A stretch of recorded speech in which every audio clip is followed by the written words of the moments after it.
So just briefly, we wanted to cover a couple of other topics, one of which is the rather remarkable fact that the former president of the United States and the overwhelming frontrunner to be the next nominee for the Republican Party as the presidential candidate, and somebody who leads the incumbent president, Joe Biden, in at least some polls, not by a large margin, but by a small margin, at least in many polls. Donald Trump has now been indicted 4 times, twice by Democratic Party district attorneys in highly Democratic Party cities, Atlanta and Manhattan, and 2 other times by essentially the Biden administration, by a special counsel chosen by the Biden Justice Department. And it used to be the case for a very long time that if a politician had a scandal involving legal difficulties, it was career-ending. Nobody could run for president with the threat of a criminal investigation, let alone 4 indictments hanging over their head. And yet, not only are these 4 indictments not sabotaging the Trump campaign, they are clearly at this point, no doubt about it, fortifying Trump's campaign. His lead continues to grow the more he gets indicted. CBS News from August 20th, quote, CBS News poll finds Trump's big lead grows as GOP voters dismiss indictments. Quote, right now the Republican Party would easily renominate Donald Trump for 2024, and it's not close. The former president now holds his largest lead ever over his rivals in our polling amid his recent legal troubles. In fact, most of the voters, his voters, cite those troubles as yet one more reason to show him support. His nearest but not too near rival, Ron DeSantis, has fallen even further back. Everyone else is in single digits. Here from the CBS poll, 2024, Republican nomination, who would you vote for today? Donald Trump, 62%. Ron DeSantis, 16%. Vivek Ramaswamy, 7%. Pence, 5%. The rest, not even worth mentioning.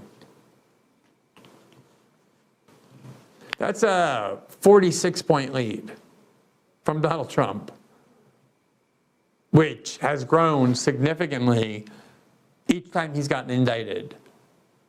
And then if you look at the granular detail from CBS News, there you see at the latest Trump indictment, which concerns you more? Is the indictment politically motivated, or that Trump tried to overturn the presidential election, or both? 77% say the indictment is politically motivated. 8% say their bigger concern is Trump tried to overturn the presidential election. 15% say both. There's a gigantic indictment on the part of half the country of faith and legitimacy in our justice system, which is a cataclysmically unhealthy state of affairs for any republic to have. If you have half the country now distrusting fundamentally the system of justice at the federal and state levels to the point that they believe that indictments of a political official make their support for that political official more justifiable, that is a crisis of authority that is almost unprecedented, at least in the 20th century and into the 21st century. And I know the way the media wants to deal with this is to say that Trump voters are in a cult, or that they're stupid or racist. That doesn't work. How many times do they need to do that before they see that doesn't work? At some point, there needs to be some reckoning with the extent to which this distrust is growing among these institutions, almost every major American institution, and we still just don't have any willingness to reckon with the question of whether some of this distrust is justifiable. Of course, the distrust is even more severe for the corporate media, which is an even bigger reason why they don't want to question that.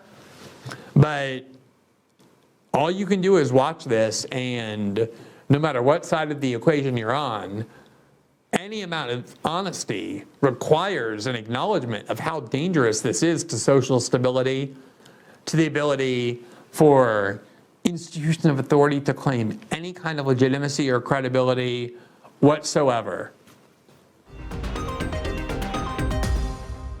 Thanks for watching this clip from System Update, our live show that airs every Monday through Friday at 7 p.m. Eastern exclusively on Rumble. You can catch the full nightly shows live or view the backlog of episodes for free on our Rumble page. You can also find full episodes the morning after they air across all major podcasting platforms, including Spotify and Apple. All the information you need is linked below. We hope to see you there.